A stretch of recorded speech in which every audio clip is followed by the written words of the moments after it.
One. And welcome to the Town Outdoor Show. I'm Charlie. I'm JD. I'm Fred. Happy Valentine's Day. Paul, just say Captain Paul Tire. And I'm Grant. Okay, and we have a special guest, and we'll get to you in just a minute. We've got in the last couple of shows, I have mentioned standing in the line at the I always want to sing that song. Standing in line, but at the CVS, waiting on my wife to get something prescription or something like that. For me, she's not medicated. I am, and she lives with not enough. She lives with me. She probably should be medicated. And I look over next to me, and there's this rack of books, historic books and stuff, and I see this one that says "Life Along the Apalachicola," and a river, and I'm thinking, well, that's the big river. That's one of those local books. That's about somebody wrote this book, and I reached over and threw it in the basket. And my wife, what are you doing? She, you don't like read books. I said, yeah, I know. Give me credit. It's a short book, and it turns out it was written specifically for folks like us, JD. It's short attention span stories about things that there's nothing long. It doesn't include any. I mean, there's a lot of philosophical stuff in there, but it's stuff we can understand. Stuff that normal people can do.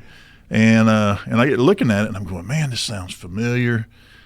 Some of these names are like, it's like that one person removed. I know somebody that knows them. And at the end of the book, I get looking at it, and I say something on the show, and then all of a sudden people start reaching out. I can introduce you to this guy. Turns out we have grown up right down the road from each other. River, right down the river from each other. So Jim McClellan is the author of the book, and he is in the studio with us today. Welcome to the show, Jim. Well, thank you so much for having me. I feel like I'm at home. Well, after the intro, what you got introduced to in the studio, it's like, well, okay, how's this? What's the What's the etiquette? And I said, well, we're uneducated. We don't have any etiquette. So then some of us less than others. Yeah. So anyhow, tell us a little bit about you. You grew up where? I grew up in the greater metropolitan Bluntstown area. That's like a half a rural block down there, It's such a small town, Charlie, that, as you know, we had to go up to Marianna to find something to do that involved girls. We had plenty to do that didn't involve you're the girls. same set of SOBs that came from Chattahoochee and everywhere else. Cause, to Marianna, to the big city. And the thing is Chapola's there. I understand you attended that for some period of time. I did. I read something about that in the book. Says at least there was one semester you did quite well. Yeah, there was one semester that I did quite well. There were about 3 or 4 that I did not do well. What you wrote about was the one where you skipped class to go do something. What did you go do? We went. Gary Wayne Purvis and I were on the verge of flunking out. We would, It sounds like my whole college career. We had spent a lot of our time not studying, doing everything but studying, and we realized when grades were about to come out that it was going to be bad. So we had 2 choices. One was to study hard and try to, overcome our past laziness. But Gary Wayne had a better idea, which was, to keep our fathers from getting mad at us, what we really ought to do is go frog gigging and get a mess of frogs and bring it back to them at the same day the grades come out. And then that'll offset their anger at, our That's pretty good thinking. It's hard to be mad when you're eating frog legs. When somebody's feeding you frog legs. Yeah. We failed on both counts. Well, you didn't get no frogs? We got plenty of frogs, but they were still mad. They were still mad, but also we were coming out of a place called the Old River, and Gary Wayne and a guy named Emory Godwin, who's the sheriff down there, deputy sheriff down in Calhoun County, and we were going in a place called the Old River, and it was a real shallow, kind of gravelly run, maybe 6-8 inches deep. And so going into the Old River, we pushed the boat across, the old heavy white line boat. Yep. Got a bunch of frogs up in there. They were all over the place. We laid to the frogs. When we get ready to come back out, we didn't want to pull that heavy boat. And Gary Wayne said, you know what? I bet if I back up and get a running start, we can make it across that 30 feet of shallow water and sand. And what kind of motor you had? He had an old Evinrude, best I remember. Okay. About a 25 Evinrude, and And what happened? Well, the equivalent of hold my beer, another thing to watch out for is when somebody says, let's back up and get a running start. Get a running start. That's usually not a good thing to do. That's generally when you end up crashing your bike in the ditch or getting stuck or break something that costs a lot of money. We went full speed across that sand gravel bar there. And to Gary Wayne's credit, we made it all the way across. But when we got to the other side, we got back out in the Apalachicola River, we were all in the bottom of the boat. Gary Wayne, Emery, me, we get up, we kind of dust ourselves off. The motor starts right up, and we put it in gear, or he put it in gear and started going, and we ain't going anywhere. And I said, you sheared a pin. He said, that's all right, I got more shear pins. And so I said, well, good. So he pulled the motor up out of the water. The shear pin was not the problem. No prop. The prop looked like you'd run a beer can through a blender. It had one half of one blade sticking up. Another blade looked like you just taken it and twisted it, and then the other blade was just gone. So were you up or downstream? We were downstream. Oh, yeah, even better. You remember earlier I was talking about the our college career. This was another sign that we needed a few more years of maturity before we got away from adult supervision. It was an old motor if you're talking about shear pins because, I had an old, I think it was maybe a 9.9 or a 6 horse or something. It was on my duck boat in Lake Seminole one morning, way before daylight, cold as all get out, hit a stump, broke a shear pin. I didn't have any extra shear pins, and I'm digging around in the boat, and thankfully I had built a duck blind that year on Lake Miccosukee and was on Lake Seminole, and I had some nails in there and some wire cutters, some whatever heavy-duty wire cutters. I don't know why they were in there, but they were, and ended up making one out of a nail. Just got lucky, just pure sheer luck. Motors don't have that anymore. Back then that's how you kept from breaking a prop. But you had to work. You had to work hard at it. You must have had good shear pin in there, the shear or not pin, a shear pin, or shear something pin else. Was better. He probably did. He probably had a nail or something in there that was about 3 times as strong. Yeah. So you grew up down there. You talk about in your book a place called Imonia Lake. Well, everybody around here knows Lake Imonia, but Imonia Lake is actually on the Big River, and y'all had a back up, Fred. I can't see the man. Oh. Your head's in the way. So you tell me about the camps. Well, okay, there's 3 camp. When we talk about the camp, there's 3 places that you need to know. One is the Imonia Lake Clubhouse, and that's a hunting club that a fellow named D.B. Hayes developed. He worked for Neal Land and Timber Company. Back then it was Neal Lumber Company.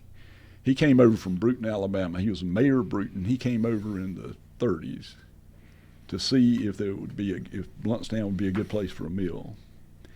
And he discovered Ammonia Lake, and it was already a bunch of people like my uncle and other folks that were out already hunting and fishing out there and all. And he realized that he just loved that place. And he very wisely decided that what they needed was, instead of just friends of friends coming down and hunting when they felt like it or whatever, that he organized a club. And in 1938, they built a clubhouse there. And so that's one place. And then our family, about a half a mile there, as the crow flies, had some property and an old camp there.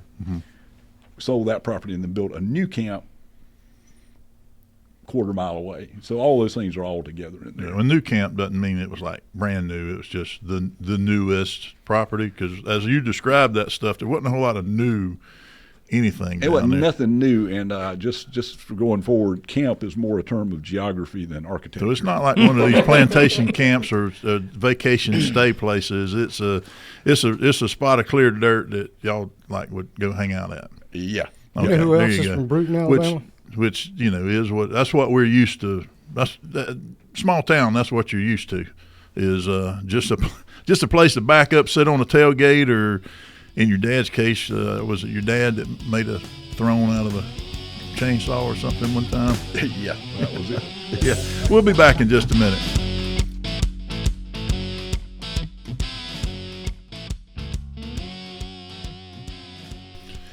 right, we're back. So we're talking with Jim McClellan with the Life Along the Apalachicola River. I'm terrible with titles. So on the break, we got to talking about fish, and one of the things you write about in your book is the fish fry culture. You know, and that's something we're all kind of part of. You know, that's something we do down these parts. Is there's fish fries, and I laughed because you mentioned. I think you said in there somewhere, I don't think there's a politician anywhere near here that's ever been elected without having like a mullet fish fry or something. And you talk about mullet.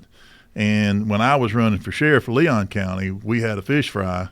And I remember going down and buying a big old ice chest full of mullet, you know, and it's not everybody's thing. You know, my wife won't eat it, but I love it. I like the backbones. You know, it's just that's just me. And but there's JD's talked about it, and Paul talked about like frying suckers before, fishing for suckers and things like that. And I'm reading this book, and I'm going, this is like sitting in the studio listening to these same knuckleheads every day talk, but there's nothing unique about it. So when y'all were talk a little bit about that lifestyle, as you recall it. Well, first of all, let me address one of the things, and I said this early on in the book. I said, you know, these experiences that I'm writing about are usually about my family and my friends, but anybody that grew up between Chattahoochee and Apalachicola can probably attest to everything that I've written in here.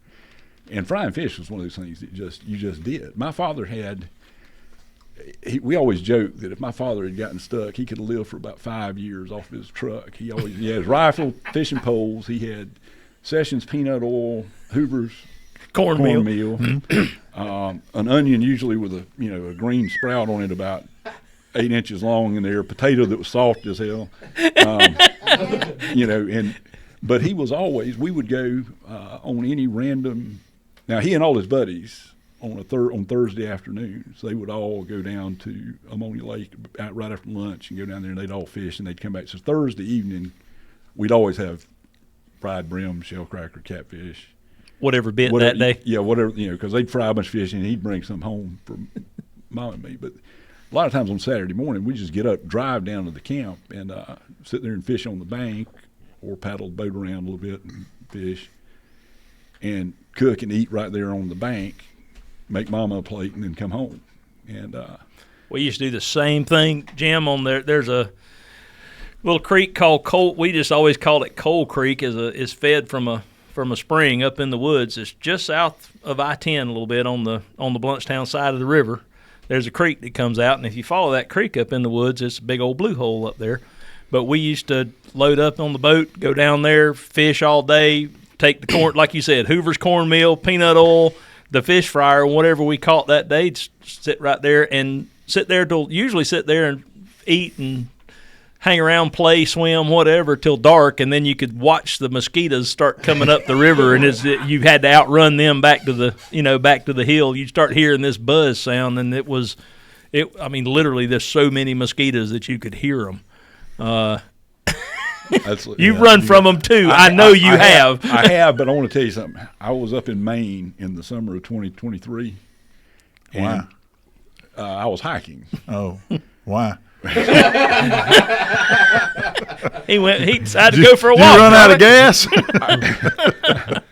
I got divorced in 2023, in February of 2023. You went on a walkabout. Yeah, I went on a walk. Yeah.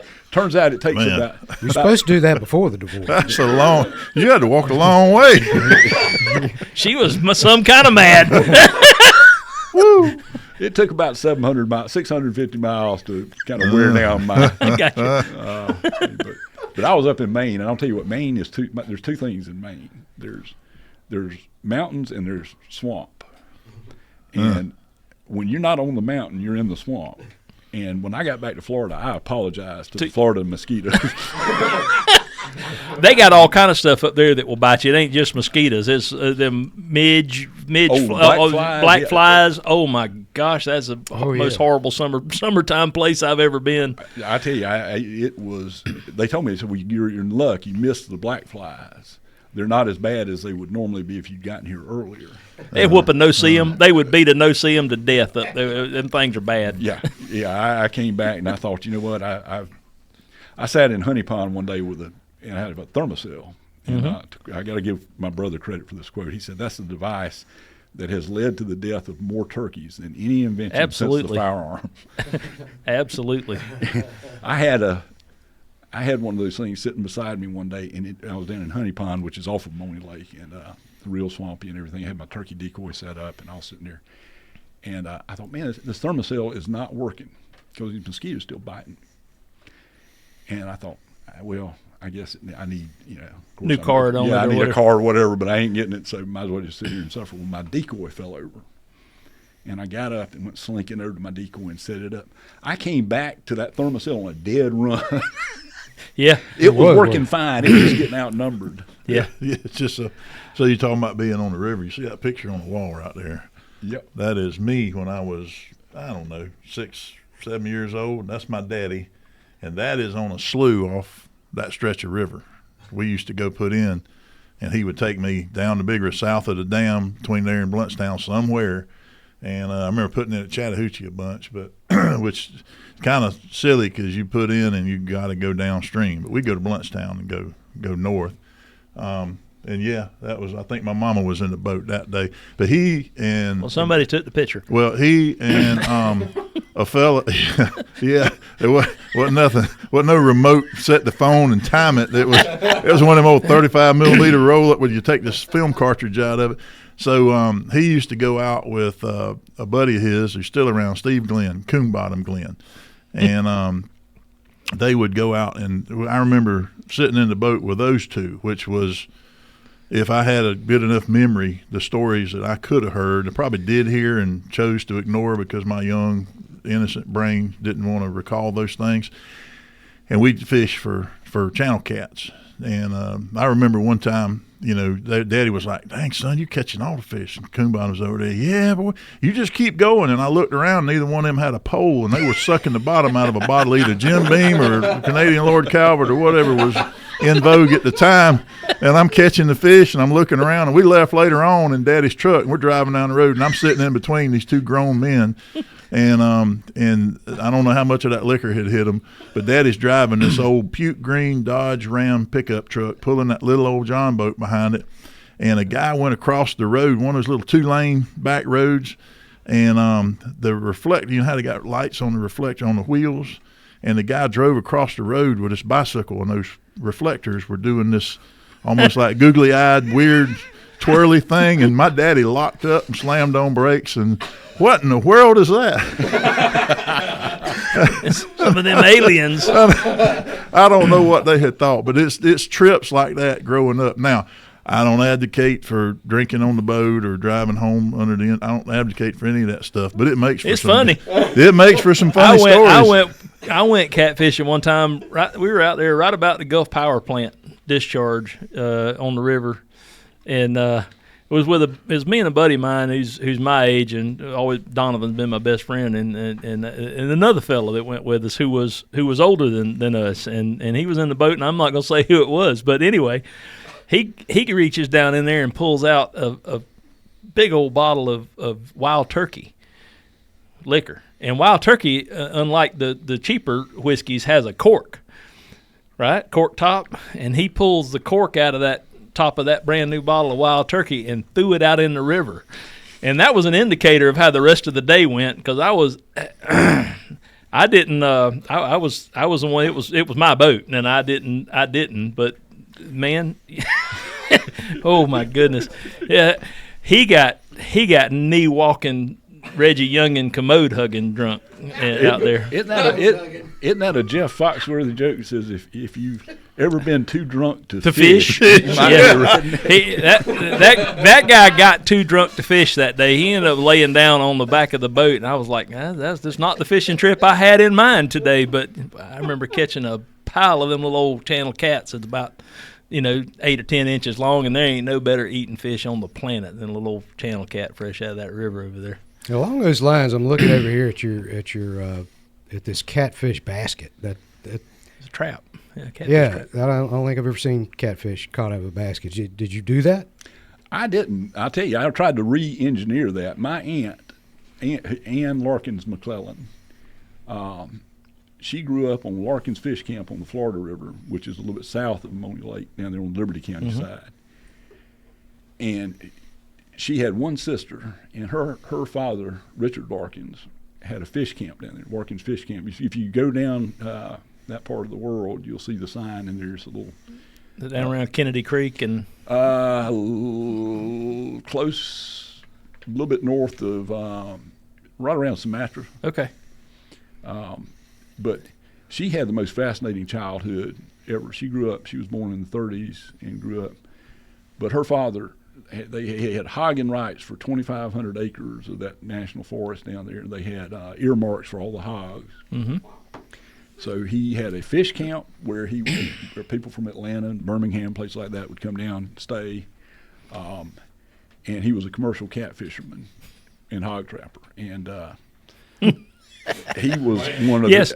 He was a man you did not. You didn't mess with that If fella. your business card says a commercial, hog man. fishing, and hogs all on the same line, you might be a redneck. Well, you said something that these people that you know and we know, you did not mess with those people. It's not that they would shoot you; they would pull you limb from limb, and not even. I mean, these were some of these folks are the toughest human beings you will ever encounter in your life.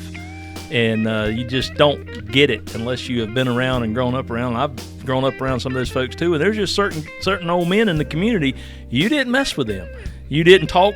You just nodded your head and said hello and let them go about their business. So, yep. All right, we'll be right back.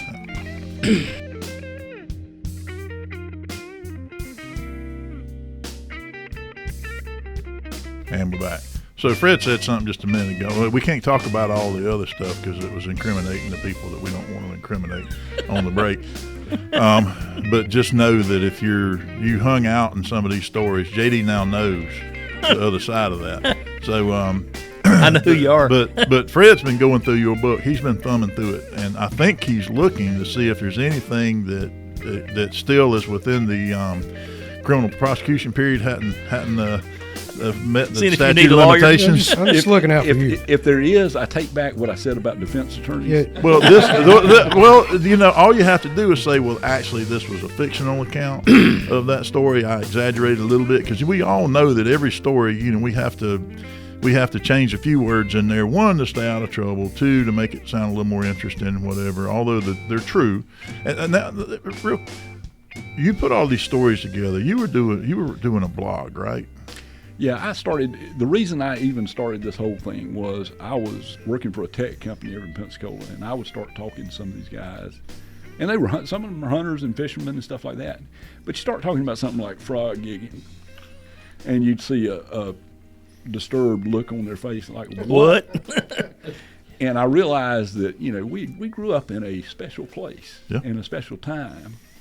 Mm-hmm. And it occurred to me that people like my father and old men like Greasy Gaskin and Tommy Williams and people like that, people that weren't famous, but who had such an incredible impact. Their stories are never told, and the only people to tell those stories are their family members and friends and stuff like that. And I got looking around and looked at my brothers, and they ain't gonna write anything. Now, they argued with everything I wrote in the book. But they ain't gonna write anything. They just remembered it different. It goes to show that Red Holland was just another fisherman, but he got a TV show. Exactly. He's just another guy that goes fishing. Paul could have his own TV show. He could. He could. We actually talked about when we were building this range out here, me and JD, all the misadventures we had. I don't say adventures; they were all misadventures. We could have had a reality show out here. We'd have been as big as the Dutch guys, because all their little outtakes and stuff they did. We're out here, we got guys rolling tractors over and getting stuff stuck and can't figure out how to crank stuff up, and it'd be one of those. Okay, today I'm going out here to help Greg figure out how to crank the tractor. That all he's got to do is shove a screwdriver in the solenoid and it'll fire right up. I drove an hour to get here, and then his response was, "How'd you do that?" I'm like, "You're just the wrong generation, son." Sticking a bulldozer. Yeah, sticking. How do you? Yeah. Yeah. People quit loaning us stuff. Listen, I worked for Neil Land and Timber Company for a couple of summers, and we actually had a staff meeting one time to remember where we had left the old lowboy tractor or lowboy trailer and tractor. It happens. Especially people don't realize there is still a tremendous amount of wilderness along the Apalachicola River between Chattahoochee and Apalachicola. The further south you go, the more wilderness there is, and people don't realize that it wasn't but a couple of generations ago that there were wild cows and wild hogs. And I remember stories my granddad telling me that the thing they feared the most, and he grew up over around Chipley in Holmes Creek Swamp, and the thing they feared the most when he was a boy was a cow. And we have a hard time wrapping our head around that, because you walk out in a cow pasture and one of them might come up there to you and scratch him on the head or whatever. But when you got cows in the woods that's never seen a human, think about the South African Cape buffalo. That's the attitude you're dealing with.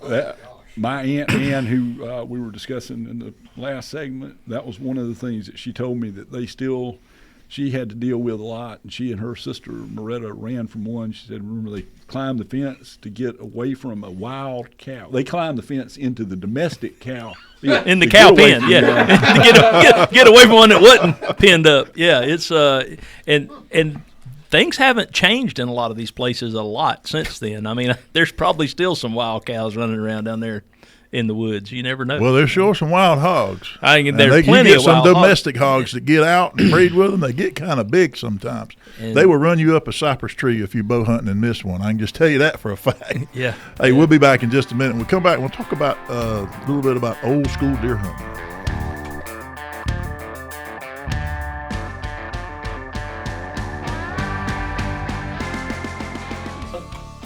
And we are back.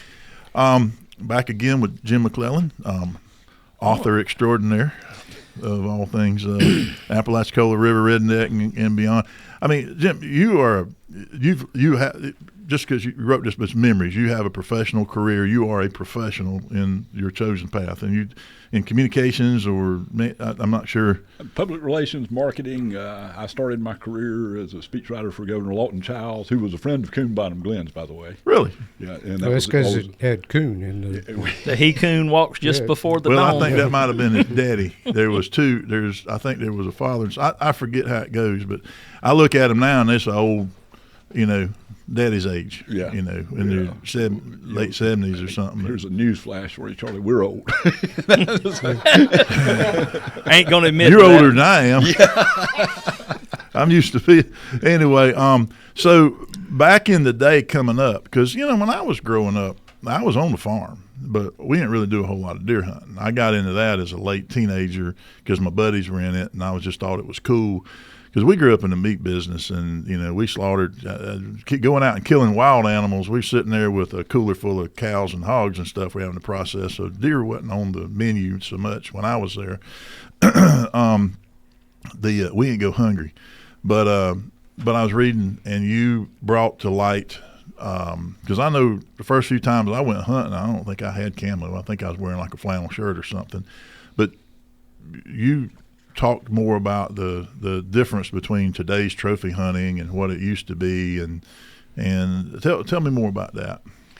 Everybody, a lot of us didn't get into hunting because we saw it in a magazine or something like that. And I think that's what's going on a lot today. Is it's about the gear, it's about the camo, and who's got the best stuff. And I'm saying that not to condemn any of it. I'm as guilty of it as anybody else, but it proves one point that I've always said in my life, is that marketing to guys is very simple, especially with sporting goods or anything like that. Guys are never going to be willing to admit, I just suck. Guys are going to say, if I just had a little bit better stuff. Yeah. That camo pattern ain't quite good enough. That's right, yeah. And yeah.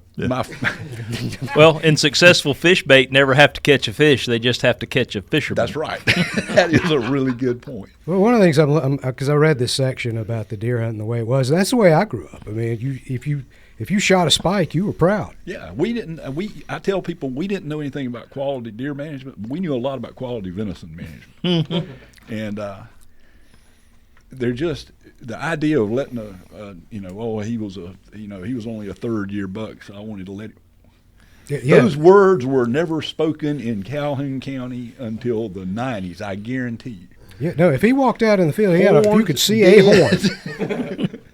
Because you had to, and what's lost in that is, and if I try to talk about it a little bit in the book, but we grew up stalk hunting, walking through that swamp, which was an open, high canopy. And so what you learned as you got older, you started shooting squirrels when you were young, and you learned patience and how to sit down and all that kind of stuff, and then you learn. But you had to go through years of, seeing that deer but not seeing the one that's standing between you and that deer and scaring them, and then having to log that in your memory and remember, okay, next time I better look around closer before. Or seeing that buck and thinking, if I can just get over to that tree, I can get a better shot, and having him run off, and then you file that. And that's how you develop those skills, Yep. Tripping Absolutely. over something and realizing, well, I probably ought to watch my feet too.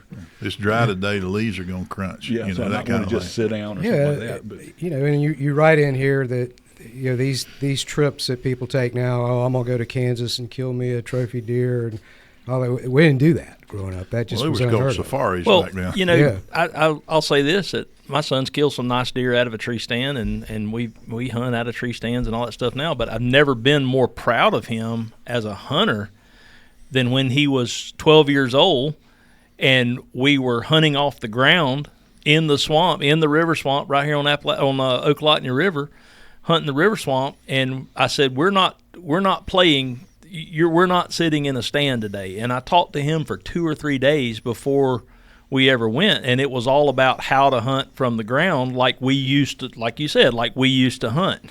And it's a lot of slow walking and looking and a little bit of sitting and get up and move a little more and all this stuff. And watching him listen, or him listening to me for 2 or 3 days, preparing him for this mentally, and then watching him figure it out. And he killed a deer that morning, and it was it was a little 3-point buck, with 5-inch long spikes maybe. And matter of fact, one of the game warden buddies will tell you it wasn't legal, but I'm gonna argue with it. It was good enough for a 12-year-old boy. Yep. And of all the deer he's killed out of a tree stand, I'm more proud of him for that one because he listened to what I said, did exactly, and we just don't do that anymore. And I'm like you said, we're getting old. It's a lot of work because then because you're hunting places where you can't drive up there and load him up in the truck. There's a whole lot of dragging involved in that, and you're talking about that. I remember it being such a big deal. I remember very well the first doe day in Florida where you could legally kill a doe. And it was a big deal. Man, we can legally shoot a doe. And me and my buddy Donovan, went hunting that morning in Rainbow. You know where Rainbow is around Torrey State Park? Those big ravines and stuff over there. It's now where we were hunting was St. Joe land. It's now part of Torrey State Park. And I shot a doe that morning, and it slid all the way to the bottom of one of them 200-foot tall ravines, and it took us the rest of the day to get that thing to the hill, to the road, and then a mile to where we had to park, but that's one of those core memories. I will never forget that hunt. Of all the deer I've killed and stuff I got on the wall or whatever, I'll never forget that hunt till I don't remember anything, I guess, because it was just one of those things where and trying to put that stuff into words and into writing to get people to understand what a big deal that was is a gift that you have, I guess, Well, it was hard. It was hard to do that and try to express it in a way that people could understand. So one of the things you wrote about, and I just saw Fred turn to that page a minute ago, that struck me because there's an old Johnson outboard motor in our barn at the house that belonged to my daddy. Is it a 3.5? And we have talked about Johnson outboards and all those things and old outboard motors. And you tell a story about, was it your uncle? Yeah, my Uncle Billy was a savant when it came to anything mechanical. Fred's a savant, but there's a word before the savant that's more. I think it's idiot. So you I believe, if I recall the story, because your daddy gave you the motor, right? Yeah, it was. He had. I think it was my Uncle James Neal's, and Daddy had ended up with it anyway. And Right. he didn't think I was going to do anything with it, and he said, "Sure, you can have it." So what all did you put into that? You tell the story. Tell me. Well, I was 11 years old, and so I went over to Uncle Billy, and I said, because he had been an outboard motor mechanic, he'd raced. He was a boat racer for Mercury when they would get a bunch of 50-horse Mercuries in, brand new, and take the pistons out and weigh them and put the calipers on around them to find the ones that matched most closely to. I mean, they would build up because you had to. You had a horsepower class, and they would do it pulling skiers and stuff like that. But he was a fantastic outboard motor mechanic, and so I went to him and said, "Daddy said I could have this old motor. Do you think we can get it running again?" So he drove it. He was on a tugboat, right? Yeah, at the time? yeah, he was. Yeah, And so you went and ordered the parts, apparently without your daddy's permission. Yeah, Uncle Billy wrote down. We took that thing apart. I mean, we went part by part. And he said, "Now look, I'm gonna be on the tugboat, and you got to take all these parts and scrub them down in diesel fuel." And he said, "I'm gonna make a list, take it down to the Chevrolet place, which was where it was also the Johnson place." And That's he funny. said, "You check with your daddy, make sure he's okay with it, and I'll order those parts, and then when I get back, we'll put it together." Well, I didn't want to take a chance on asking Daddy about that, so Forgiveness, not permission. Yeah, and so I told Uncle Billy that. I said, "Yeah, Daddy said that was okay," and so Uncle Billy ordered the parts, and I was thinking I had until the parts came in to deal with Get them paid for. Yeah, turns out I didn't. Ooh, you had some explaining to do. But you got a functioning motor out of it in the end, though, right? I did, and a lot of memories. Yeah, I did. And do you still have the motor? No, my father got me back by giving it away. And there you go. They'll do that sometimes. Well, we got one more segment. We're gonna come back and we're gonna get with Captain Paul. We're gonna talk a little bit about fishing, and we'll be back in just a minute.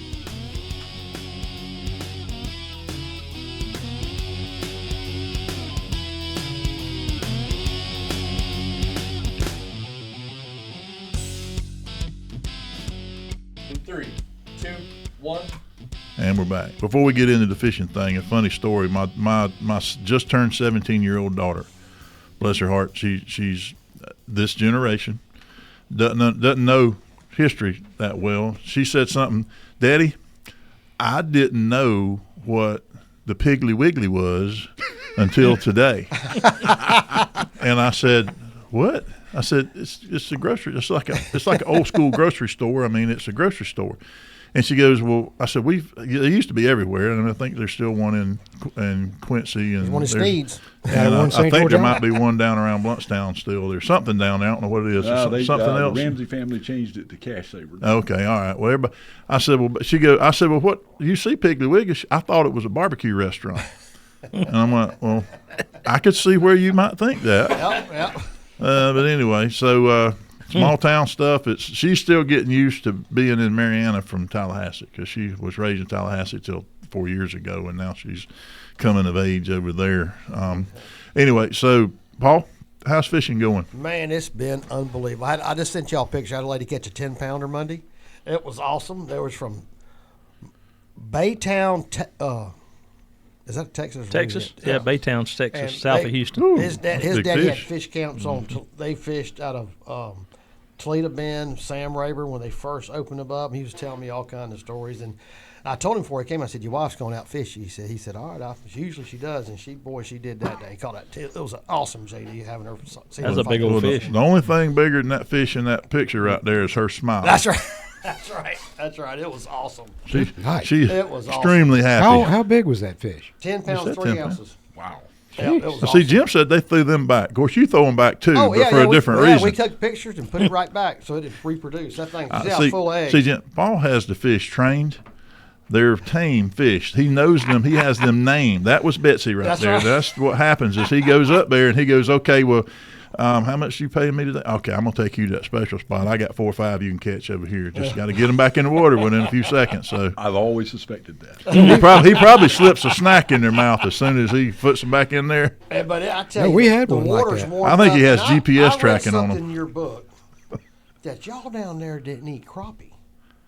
Now up here on Lake Seminole, people tend to like crappie more than they like brim or shell cracker. It's just the opposite. I find that very interesting. Well, there's a couple of things pond about that. crappie One is versus a river crappie. Sacale. Yeah. If you had, there's a lot of times the crappie or speckled perch, what Yes, we sir. call That's them, right, speckled perch. they'd be twice as big as brim. So That's that was problem number one. Okay. You got a bunch of brim and you get ready to you cook them. Now you got one little speckled perch that's twice that big. I ain't eating that. It's too big. Well, you're frying them whole. And Yeah, right. you got to cut know. them or fillet them or something. We Sometime didn't when catch you them so big this winter, we just fillet them. Well, that we never ran into. That part never occurred to us. But the size of the fish does. My brother Hintz would catch a whole bunch of fish, and he would weed out. He had a live well, and he'd sit there and weed out until he had 18 hand-sized brim. And that's what he wanted, right? That's what he wanted, and that was enough for him and his wife. And Right. his wife liked cold the next day, so that was enough to feed both of them. But a lot of people did. I probably overplayed it in that story a little bit, but the bottom line was people like my grandfather and my father and all, they liked brim and shell cracker and all a lot better Yep. than they did anything else. Yeah, they throw like- back warmouth, stump knockers. Wouldn't the world record shell cracker out of Merritt's Mill Pond that feeds into the Chipola? not currently. Not It currently. was at one Somebody point. up in the Midwest. Joey, caught I one think that was bigger. Joey Floyd caught that one. 4 pound, 11 ounces or something. And he like held that Crazy. record for a while. Yeah, because right now, this is the earliest I've seen this many bass move shallow. It's like April weather in February. Now, just when the time of the show is, it's cooled off a little bit, but really been warm. Bass have moved shallow bedding. So have the crappie. But them jokers, I thought I found them the other day, JD. I had there must have been 2,000. Went down there the next day. I had the minnows. I was ready to put these people on some fish. Got down there and caught one catfish. They were gone the next morning. It Got to moved go on you. scramble around and try to catch them. We ended up catching some, but God, there was a bunch of them. I want to do that. I actually want to go out with somebody that knows how to catch crappie and catch a Well, bunch he's of sitting them. You sitting next to him. Now, a couple weeks ago when it was colder, it was stupid good catching big ones out suspended over deep water. But now that it's warmed up, they all hit the hill. You know what I mean? But we use live scope. Have you ever done that? I've seen it. I've never done It's, it. that's Cheating. That's cheating. It is. It's fun. So I'm looking at your book here on the redfish, and it appears that you're blaming the Cajuns for the shortage of redfish. Paul Prudhomme is to blame for that. Paul Perdon. That's the Cajun I blame for it. Is it? I hadn't read the book, but I'm assuming you blame Paul Prudhomme. In the book, yeah. Well, it's true. I mean, it is true. What did he do? Nobody cooked redfish. It was trash fish. They threw them back until Paul Prudhomme came up with blackened redfish recipe. That's a fact. You keep them there like any other drum. It's not like there's anything special about them. He came up with that dead guy. Yeah, he did. Blackened redfish recipe, and all of a sudden, everybody had to have them. Yeah. Speaking of Cajuns, you know what you call a Here we go. what Get ready with the. Get, All right, get go the horn ahead. ready. you know what you call a fat Cajun that lies a lot? A jambalaya. Jeez. But let me Abominations. ask you this. What month did you start seeing the brim bed on the river and the shell cracker? Does the shell cracker bed for the brim, or is it about the same time? What do you see down there? Shellcracker seems like to me the shellcracker bed earlier. Yep, same way me on the lake. Finding a brim bed is kind of hard. You can find the shellcracker bed. You can get up in the willows, and you can. Right. Or if you're smart, you wait till low water and go around Right. and look and see where they've been bedding, and then come Right. back and Right. fish it in high water. But I've seen on Have Lake you ever, Seminole where it'd be at Jim? Have 8. you ever gigged catfish down there on those shallow? You're talking about those shallow shoals where you tore the motor up. When those catfish get running in there and get out there and wade out there when it gig them. I have never gigged a catfish, but only because I didn't see a catfish while I had a gig. Yeah. Okay. Well, I know some guys that actually go down there and find those when the river flattens out down there and gets those big shallow sandbar shoals, and they'll wade out there on a full moon and gig catfish. I know some guys that used to do that pretty I regularly. started to go gig flounder one time like that, and we got up in Roger Williams and I parked his boat, ran it up, and then we got out and started wading up to the sandbar, and we kept hearing the splish, splish, splish, splish. Couldn't figure out what it was. Shine the light up there, and about every 25, 30 feet along the shallow water up there was either a water snake or a cottonmouth sitting there. Waiting on, run a bunch of bait fish. Bait fish running? up Yeah. in the shallow, and then the little bit bigger fish would come up there, and the snakes were. So Roger and I turned around and walked right on back and got back in his boat and went right back to the land. We used to. I've told people this, and they just call me a liar. But we've caught a lot of flounder bass fishing all the way up by the dam, near the dam, on the sandbars and stuff. I've caught them as far north as between the 90 bridge and the dam. I have caught probably in my life 10 or 12 flounders, and then some downstream around the old Port Authority down there. You know, y'all probably have talked about this before, but you know what else is up there? You talking about bull sharks? Yes. Yeah. You've seen one yourself? Yes. Oh, yeah, they And get I gator hunting one night. And I had no idea they were up there. The guys I was with, I said, "What in the hell is that?" And he said, "That was a bull shark, probably." Yeah. And I said, "Whoa! All the things I've ever worried about, Yeah. in that river, I never worried about sharks." I've never seen one, but I know guys that have caught them down around Apalachicola Landing. One of my best friends caught a tarpon at the discharge, the Gulf Power discharge, just below the trestle there in Chattahoochee. Caught a juvenile tarpon bass fishing. Wow. So yeah, you're 112 miles or so, 110 miles, 100 miles north, and all over the world, bull sharks run way further than that upstream and up the rivers and stuff. Well, So yeah, I had a gigging experience one time, and it made me stop gigging. About long time ago, we was out trying to gig for catfish. Here comes an illegal story. he just changed what kind of fish it was. Well, I said, and they kept missing. I said, "Give me that daggum gig." So I said, "There's one." So I got that thing up and drove that gig down, broke the gig. It broke it in half, hit it so hard, and come floating up was an 8-pound bass. Oh, It was laying its belly in the mud, and its fins were sticking out. It was an accident, Paul. It was it complete happened. accident. Yep, I didn't do it on purpose. You explain that to I the would game I would never do that. Well, that's kind of like I would never. See, I've heard that on traffic stops. I would never do that. I mean, I didn't. Okay, Paul. We need to now have a does talk about- protest too Yeah, much. exactly what I was about to say. Methinks the I lady. ain't never gigging again. I'm done. I ain't doing. I can't do it. Methinks thou dost protest too much. Yeah, there's general intent and there's specific intent. You're going to need to worry about that one. So, You ever heard of Jim? Have you ever heard of a fish gun? A 25-35 Winchester. No, I've never had. I I will went out have with a guy on my boat one time when we couldn't catch a bedfish. He pulled out his .357 and shot at him. all right, so Well- real quick, he's got a section about shooting fish in here. Oh, he does? Yeah, .357? and so I'm wondering, page 40. So what I'm wondering is these fish you had to shoot off the trot line, are those black drum? No, that was a bowfin. Is a Mudfish. Oh, Oh, Mudfish. gosh, I hate them. All right, we're winding down here. So Jim, your book's available. I know it's available on Amazon, right? Yeah, it was the 595th bestseller in the hunting Praise and the fishing Lord, look at that. humor section. Okay. Well, that's very specific. All right, but y'all can find it there, or is your local CVS. See y'all next time. That's Thank you. awesome. So I was not aware of a fish gun, and I had this guy brought in an old Winchester. This fancy thing. Yeah, Winchester lever. I'll take that back. Old Winchester. I mean, an old, like 100+ year old. Yeah, you can put it on the. I looked at it.